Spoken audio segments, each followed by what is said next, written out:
जनसंघर्ष मोर्चा का ये कहना है कि जब हमारे पास इतना बड़ा मामला है, हम करोड़ों रुपए हर साल इन पे खर्च कर रहे हैं, तो फिर ये प्राइवेट वकीलों की क्यों पैरवी कराई जाती है?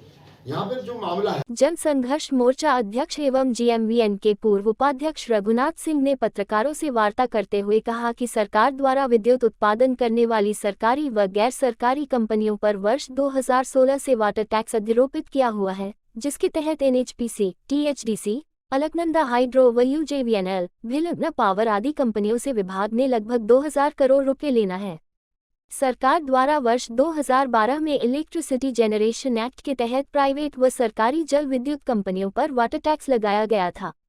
नेगी ने कहा कि इन प्राइवेट व सरकारी कंपनियों द्वारा उच्च न्यायालय में याचिका दाखिल कर वाटर टैक्स समाप्त करने की गुहार लगाई, जिसको उच्च न्यायालय की एकल पीठ ने दिनांक 12 फरवरी 21 को खारिज कर दिया।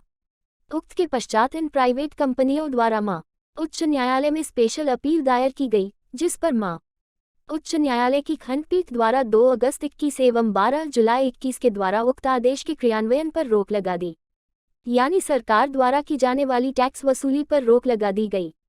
नेगी ने कहा कि सिंचाई विभाग द्वारा उक्त मामले की पैरवी हेतु उच्च न्यायालय में तैनात सरकारी वकीलों पर भरोसा करने के बजाय बहुत ही सुनियोजित तरीके से प्राइवेट वकीलों को आबद्ध किया गया, लेकिन इसके बावजूद भी नतीजा धाक के 3 पात। नेगी ने कहा कि सिर्फ एक मामले में इन प्राइवेट वकीलों की फीस, होटल किराया, महंगी शराब, टैक्सी इत्यादि पर लगभग 2.5 करोड़ रुपए खत्म कर दिए। होटल किराए के रूप में 50,000 रुपए प्रतिदिन के पैकेज के हिसाब से खर्च किए गए। मोर्चा शीघ्र ही प्राइवेट वकीलों पर हो रही करोड़ों रुपए खर्च की फिजूल खर्ची को लेकर सरकार से वार्ता करेगा। पत्रकार वार्ता में मोर्चा महासचिव आकाश पनवार, विजय राम शर्मा व पी राणा मौजूद थे। LIA ले चलते हैं इस बड़ी खबर की ओर। यहाँ पर प्राइवेट वकीलों से पैरवी का मामला है, जो सरकार प्राइवेट वकीलों से पैरवी करा रही है। सरकार को तो मालूम भी होता है, लेकिन अधिकारियों की मिलीभगत और ये तमाम साठ-गांठ के चलते करोड़ों रुपए इन प्राइवेट वकीलों को दिए जाने का मामला है।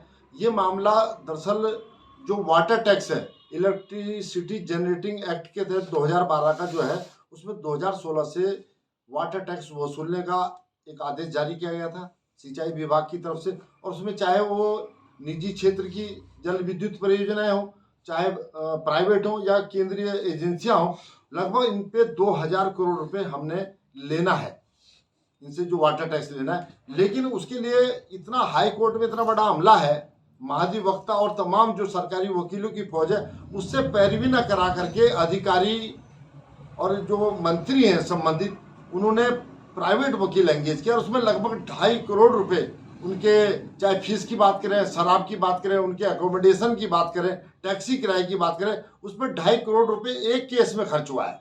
उसके बावजूद भी शिकस्त मिल रही है। ये मामला, ये जो तमाम प्राइवेट एजेंसी हैं या तमाम जो भी इलेक्ट्रिसिटी जनरेटिंग कंपनियां हैं, ये ऑनरेबल हाई कोर्ट में गई थी कि इसको समाप्त किया जाए, लेकिन फरवरी 2021 में इसको हाई कोर्ट ने डिसमिस कर दिया था, ऑनरेबल हाई कोर्ट ने। उसके बाद ये SLP में गए। SLP में उसके क्रियान्वयन पे जुलाई और अगस्त में उसके क्रियान्वयन पे रोक लगा दी ऑनरेबल हाई कोर्ट की खंडपीठ ने, यानी हमें शिकस्त मिल गई।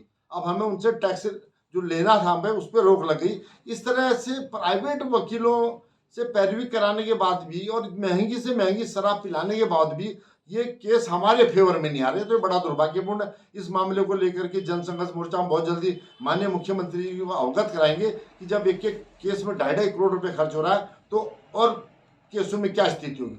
खजाना खाली हो रहा है ये मिलीभगत से। सर, जिस प्रकार से सरकार के पास भी अपने वकील भी होते हैं, महाधिवक्ता भी है, तो उसके बावजूद भी जो इतने बड़े पैमाने पर ये वकील अपॉइंट किए जा रहे हैं प्राइवेट स्तर से, क्या इसमें कोई मिली जुली भगत आपको नजर आती है? निश्चित तौर पे ये बहुत बड़ी बात आपने कही है। इसमें अधिकारियों की मिली भगत है।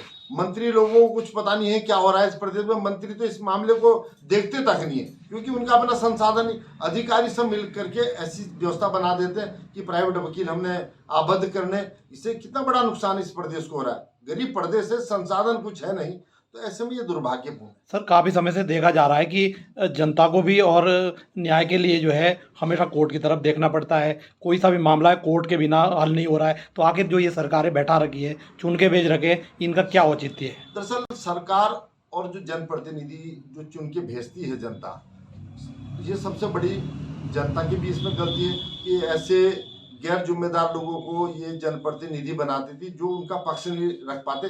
छोटे छोटे मामलों को लेकर के ऑनरेबल हाई कोर्ट की शरण लेनी पड़ती है और न्यायालय के लोगों को शरण लेनी पड़ती है। अगर उनको यही न्याय मिल जाए, जनप्रतिनिधि काबिल हों, तो निश्चित तौर पे उनको यही न्याय मिल जाएगा, सस्ता सुलभ न्याय मिलेगा, उनको कोर्ट की शरण नहीं लेनी पड़ेगी। लेकिन कुछ दिन पहले हमने इस बात को भी रखा था, लगभग 1 साल में 15,000 से ज़्यादा मामले ऑनरेबल हाई कोर्ट में थे जो यहाँ अपने न्याय पाने के लिए गए थे। तो ये बड़ा दुर्भाग्यपूर्ण है।